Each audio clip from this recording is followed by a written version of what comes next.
NASA says that Voyager 1 has become the first man-made object to reach interstellar space, the cold, dark region between stars, far from the influence of our sun.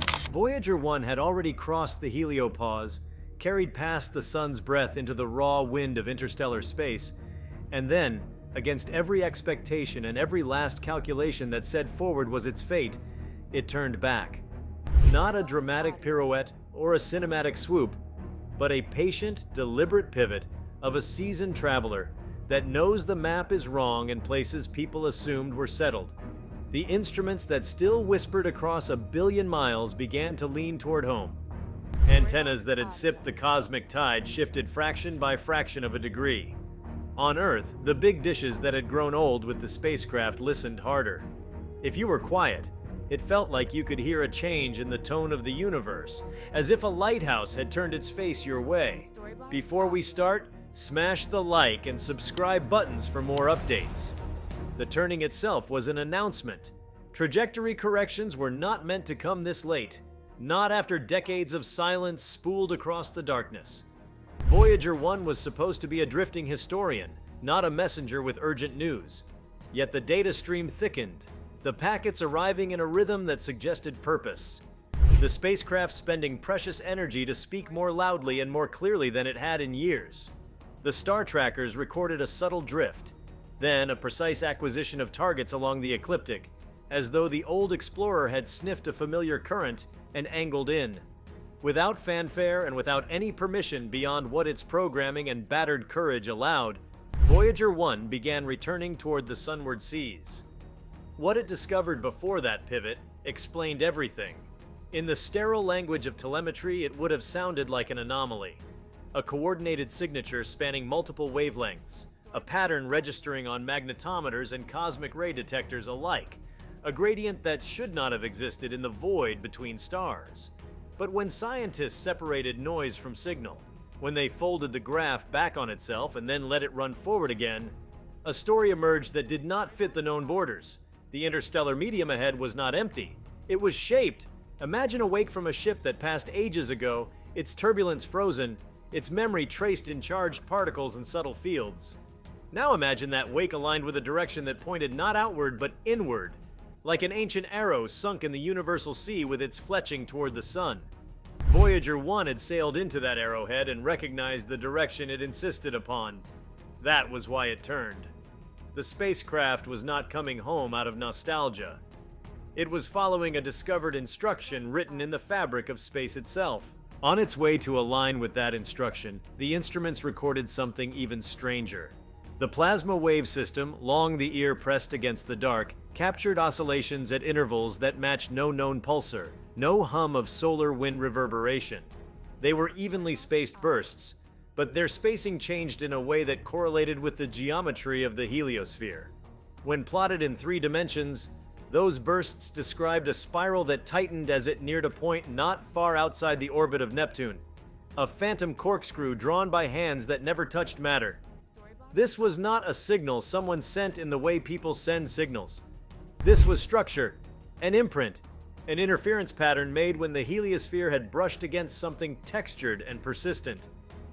If you had a brush and a sheet of paper and you dragged a stiff bristle over raised letters, the graphite would reveal what was always there. Voyager 1 found the cosmic graphite and ran it across the page.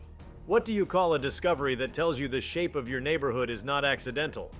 People would reach for words like corridor, channel, trail, but none of those words captured the scale. The heliosphere had not simply been a bubble pushing against the interstellar medium, it had woven with it, and where the 2 fabrics crossed, there were ribs of alignment, long and faint, extending like bones beneath the skin. The ribs converged along a path that, if traced backward, led toward the inner system. The convergence implied intent, but not agency. It was as if the sun and the local cloud had danced in a way that produced a braided wake, and the braids were exactly the right width for what passed through them to be guided. Voyager 1 mapped one of those braids with a patience no human had, accumulating micro-variations in field strength and particle density across millions of kilometers. Each micro-variation was a stitch. When the stitches were collected, a ribbon emerged, pale and resilient. a road that did not physically exist yet exerted influence just the same. The ribbon pointed home. Voyager 1 turned, not to return to Earth, but to ride that ribbon inward, to cross its own history and retrace a path that might never have been noticed if not for an instrument built in another century still willing to listen. The implication hit first in the quiet rooms, because if there was a ribbon, there might be many. And if there were many, then the solar system was not a static island, but part of a network of currents that had, for eons, nudged dust and comets, shaped migration, even whispered to planetary weather with a voice too low to be heard until now. The great dramas of formation and stability grew new subplots. Late heavy bombardments might have had a conductor. The periodic passages of comets from the far reservoirs could be less random than the textbooks allowed. The entire premise of isolation rippled.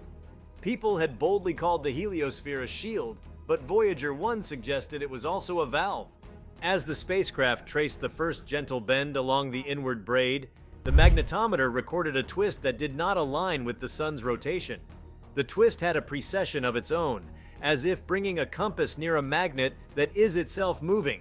That twist formed a key pattern. In laboratories and mission centers around the world, algorithms built for other tasks were repurposed to see if the pattern repeated. It did, and it repeated in a way that could be scaled.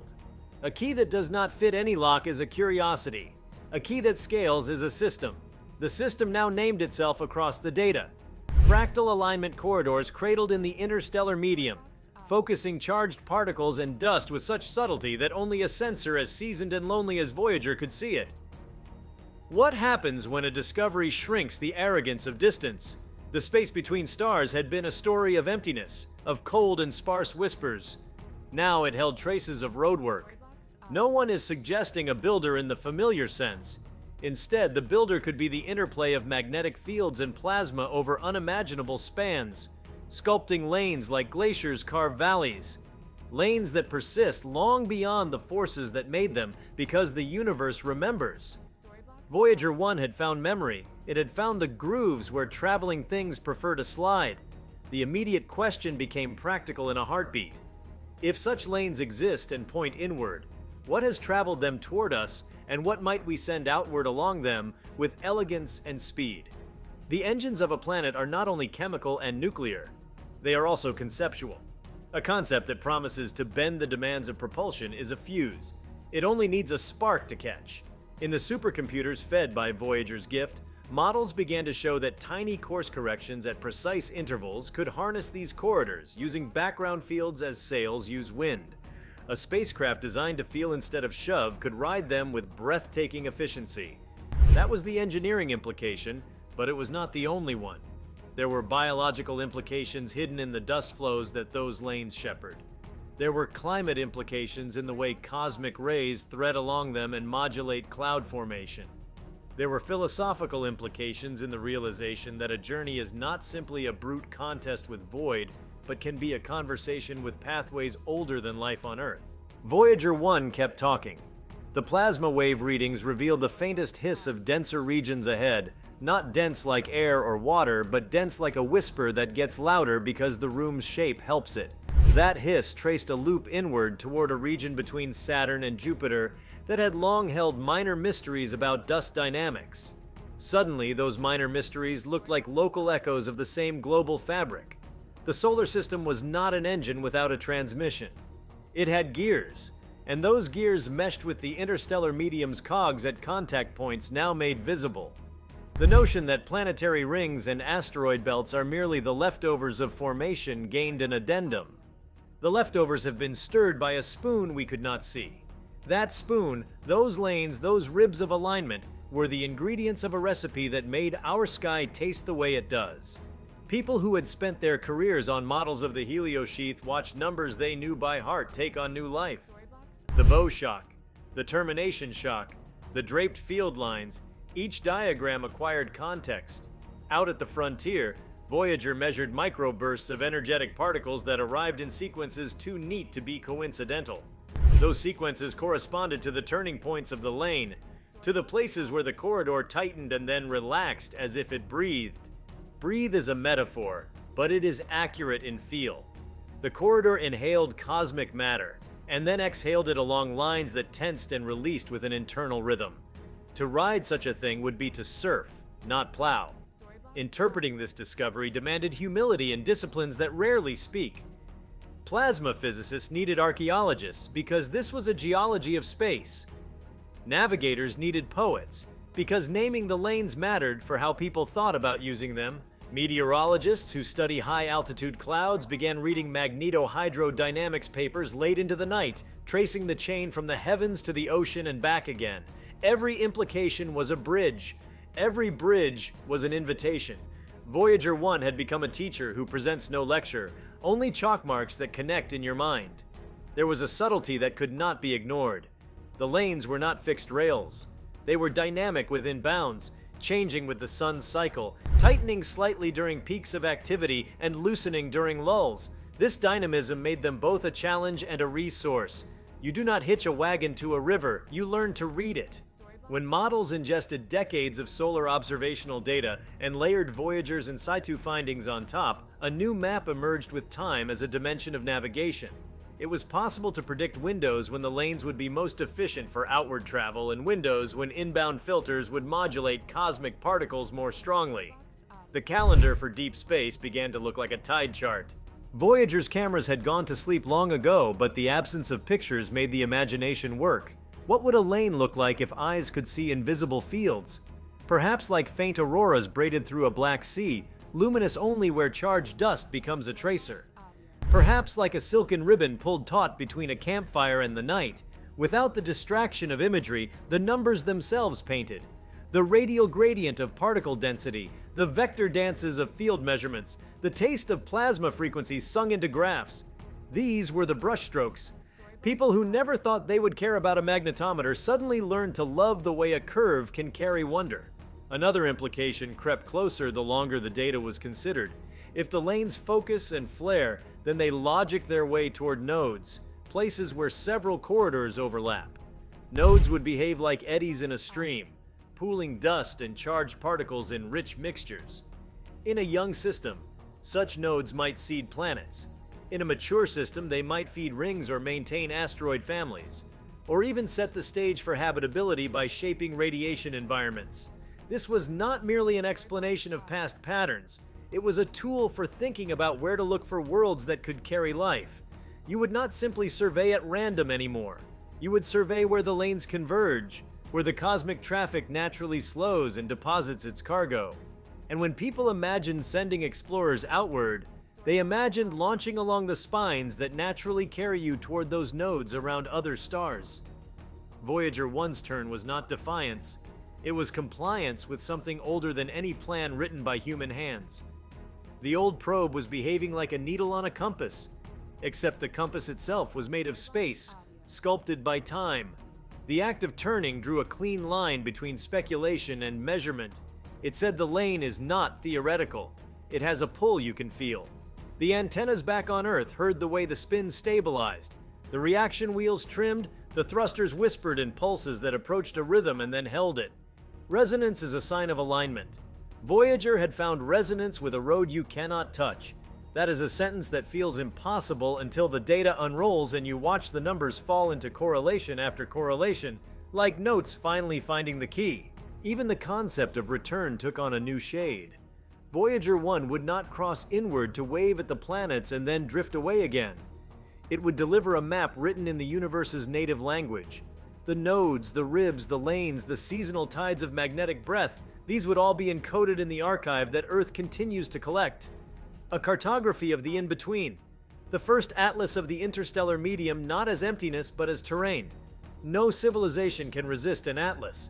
It changes where you dream of going, and it changes how you think of where you are. There was another layer that lit up thinkers across domains.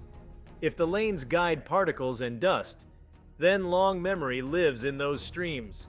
It would be possible to sample age-coded materials as they slide along, like reaching into a river and catching leaves that fell upstream in different centuries. Voyager could not do that work with its limited instrument suite, but it could tell us where to put our hands for the next explorers.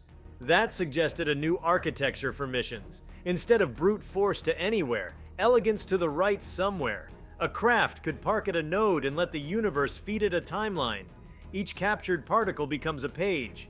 The story of how the local cloud formed, how the heliosphere flexed in past cycles, perhaps even whispers of events that happened at neighboring stars, all offering themselves like notes in bottles drifting ashore. Implications multiplied again when scientists began to compare the orientation of these lanes with known alignments of interstellar dust polarization observed from Earth. There were hints that what Voyager found has been imprinted in the starlight for as long as people have been watching, but no one realized the starlight was telling them how to steer. To know that the sky has been quietly holding navigational advice all along is to feel a peculiar blend of humility and delight. You were surrounded by instruction, but you needed a messenger to teach you the grammar. Voyager 1 became that messenger, pointing with its whole body. The mechanics of the turn also told a quiet story about endurance. Thrusters fired that were never meant for so many decades. Heaters husbanded a warmth that could not be squandered. Subsystems negotiated power like desert travelers rationing water. Each modest success of conservation meant another set of numbers could cross the dark to waiting ears. The human mind, when it thinks about heroics, jumps to banners and trumpets. The heroics here were measured in millivolts and fractions of degrees, in the fidelity of a carrier wave that refused to let entropy have the last word. As the probe arced along the Discovery, people revisited ideas once dismissed as fanciful. Magnetic sails made of fields rather than foil.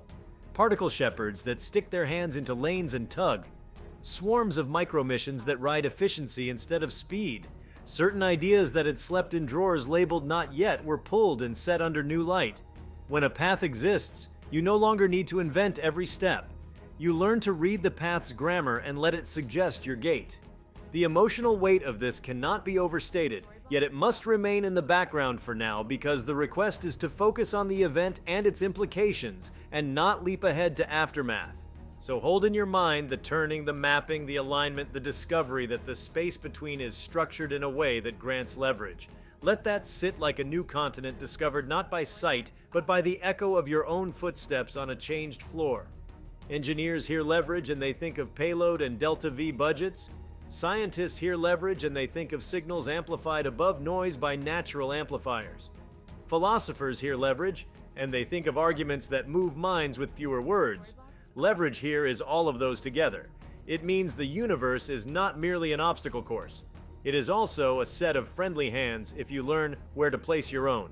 Voyager 1, in turning, also drew attention to the vulnerability and beauty of longevity. A civilization sets something in motion, and the motion comes back bearing not only data, but wisdom about patience.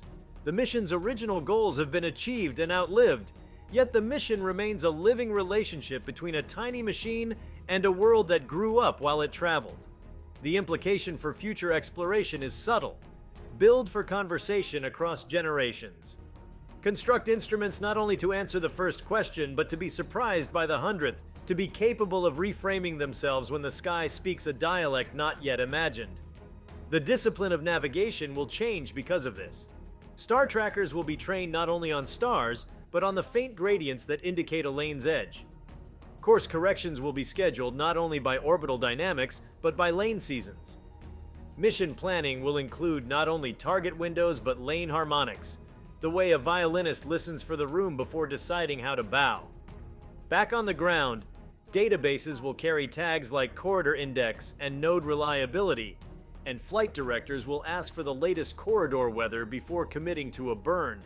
The clear implication is that spaceflight will feel less like rocket dueling with the void and more like sailing with charts that finally show currents and reefs. The sciences adjacent to climate will adapt too. Cosmic rays modulate cloud microphysics at altitudes where the thin air determines how sunlight scatters and how heat escapes.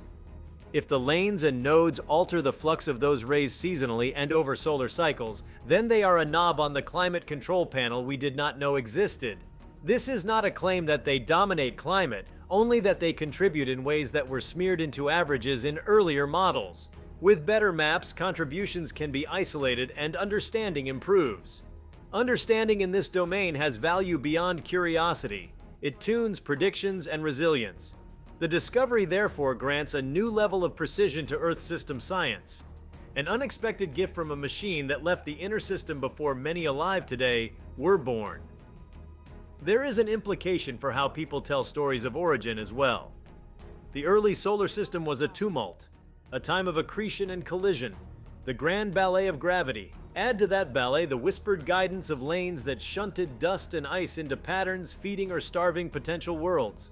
The rings of Saturn look different in this light, as do the families of comets with shared inclinations, as do the subtle compositional differences across asteroids.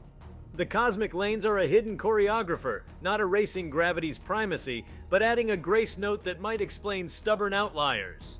The stories will change, and with them the way people search for other systems' stories too. For all these implications, it is important to notice what Voyager 1 did not find. There was no glaring beacon, no artificial lattice sparkling with obvious intent. The lanes are natural. The wonder here is that nature itself built a logistics network, its roots established by nothing more than fields and time and patience. That an old probe can read that network is a triumph of simplicity and design. The machine was not made to see this, but it was made to keep trying to see whatever the sky offered, and that made all the difference. The turning back will become a symbol, but beyond symbol and beyond sentiment, there is work. There will be new missions conceived not as point-to-point darts, but as surfers and listeners. There will be laboratories that synthesize miniature lane environments to study particle behavior with brutal clarity. There will be telescopes tuned to watch polarized starlight with fresh eyes, not to name distant clouds for their beauty, but to infer practical cartography from their angles. And there will be educational shifts too, as students in the years ahead learn that interstellar space is not an unforgiving desert, but a subtle ocean with tides and currents and shoals. The event, reduced to its essence, is 3 moves. First, a detection of structure in the interstellar medium that aligns with the heliosphere to form navigable corridors. Second, a mapping of one such corridor sufficient to predict its geometry and seasons.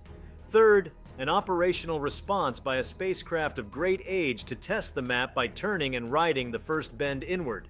Those moves together erase lines between discovery and application. You can feel a future contained inside them, but set that feeling aside and keep the focus on the clarity of what is on the table right now. A road has been found that is not a road in the human sense, and yet it behaves like one. A sign has been read that no one knew existed. A traveler has proven the sign's meaning by choosing to follow it. The implications pour out like light from a crack in a long dark wall. This changes the mental image of distance. When a person thought about Proxima or Tau Ceti or the archival glow of the Orion Arm, they imagined roadless expanses. Now they can imagine lanes linking pockets of lower effort.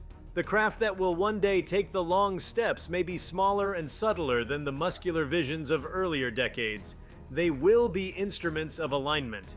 That shift from brute force to resonance is an implication as profound as any in engineering history. It means human beings might be better suited to interstellar engagement than they believed. Not because they are stronger than they thought, but because they are smarter at listening to the structure around them. Voyager 1's turn did more than redraw the boundary of interstellar physics. It cracked open the way people think about the silence between worlds.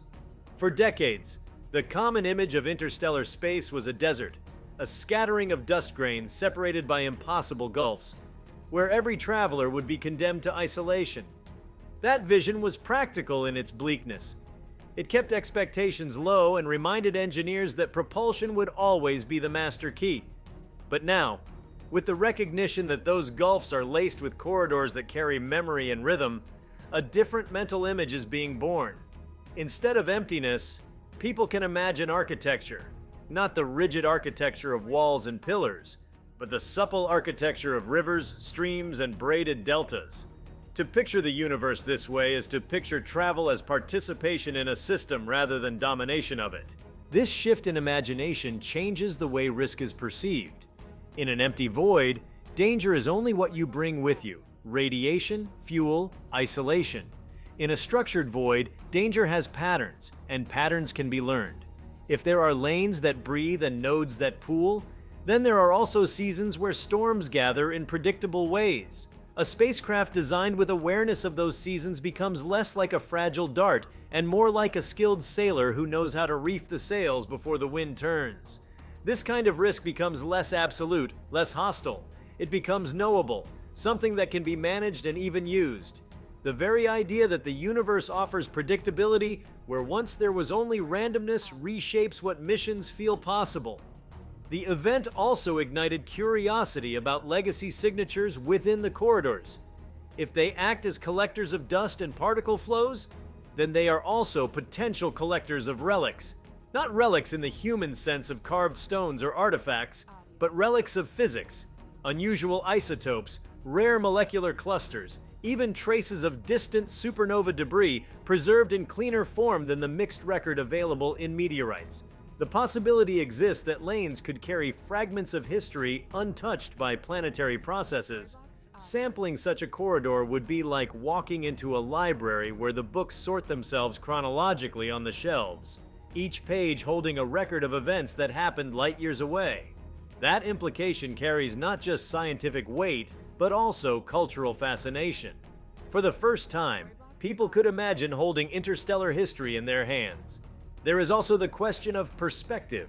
When Earth was first circled by satellites, humanity learned that the planet itself was a system, fragile and finite, visible whole from orbit. Now, with Voyager 1's revelation, the solar system itself takes on that same character. No longer just a scattering of planets around a star, it is part of a web, its edges tethered to filaments of influence that stretch further than imagination once dared. This perspective suggests that isolation was always an illusion. Even at the grandest scale, connectivity reigns. The implication for philosophy and identity is immense. It suggests that belonging is not only cultural or biological, but cosmological. Humanity does not float alone. It drifts with companions, with currents, with the fingerprints of time that reach far beyond. The sudden realization that space contains corridors of structure has stirred a new way of thinking about communication itself. If particles and fields are funneled and focused along these lanes, then signals could also be carried with far greater efficiency than once thought possible. Instead of scattering weakly into the void, certain wavelengths might travel with precision if aligned with a corridor. The implication is profound. Communication between distant points in space may not need brute power, but rather careful positioning. Voyager 1's detection of rhythmic bursts and gradients hints that natural amplification exists, waiting to be harnessed. It suggests a universe where messages can ride invisible highways, reaching farther than expected without consuming impossible amounts of energy. This insight naturally broadens the scope of what exploration can mean. No longer limited to ships and probes, exploration could include deliberately crafted signals that leap along these structures to scout ahead.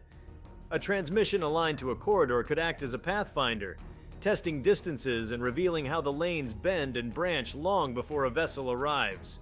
The corridors thus serve as both roads and telegraph wires, doubling their value. Voyager's turning back doesn't just mark navigation, it marks the discovery of a communication medium woven into the cosmos itself. Another striking implication lies in how this discovery reframes the life cycle of stars and systems. The idea that stellar winds and interstellar plasma can braid themselves into long-lived structures suggests that every star leaves behind more than light. It leaves paths, corridors, and grooves in the fabric of space that persist long after the star has moved on. Our solar system is likely not unique in this regard. If every star seeds the medium with trails, then the galaxy is a tapestry of overlapping structures, each carrying echoes of its parent's activity. Mapping these trails could become a way of tracing stellar genealogy, reconstructing ancient patterns of movement and interaction between systems. Voyager 1 has shown the first thread, but the whole quilt may extend across thousands of light years. There is a cultural dimension that cannot be ignored. Discoveries of this magnitude shift how humanity perceives itself in relation to the cosmos. Once the narrative was one of isolation, of being small wanderers in an indifferent void. Now, with corridors revealed, the narrative bends toward belonging. The universe is not an empty canvas, but a living landscape, and humanity is part of that landscape, not an intruder. This recognition may shape art, philosophy, and even spirituality, embedding in collective consciousness the idea that space is not merely to be conquered, but to be understood and harmonized with. Voyager 1, by turning back, has not only expanded science, it has expanded meaning itself. The discovery also reshapes how humanity thinks about endurance and exploration. Instead of racing against the depletion of fuel or the decay of instruments, missions may one day be designed to synchronize with the rhythms of these natural currents. Such synchronization implies longevity not measured in decades but in centuries, with vessels gliding almost effortlessly along predetermined streams. Voyager 1 has revealed that the cosmos itself provides continuity if we learn its language. This transforms the dream of interstellar travel from a struggle against distance into a dialogue with time, where exploration is not forced but allowed to unfold in harmony. If you liked this video, please give it a like and subscribe to our channel. Also, leave your comments below and tell us, what are your thoughts on Voyager 1 turning back? What shock discovery stopped everything? We want to hear from you. Thank you for watching and see you next time.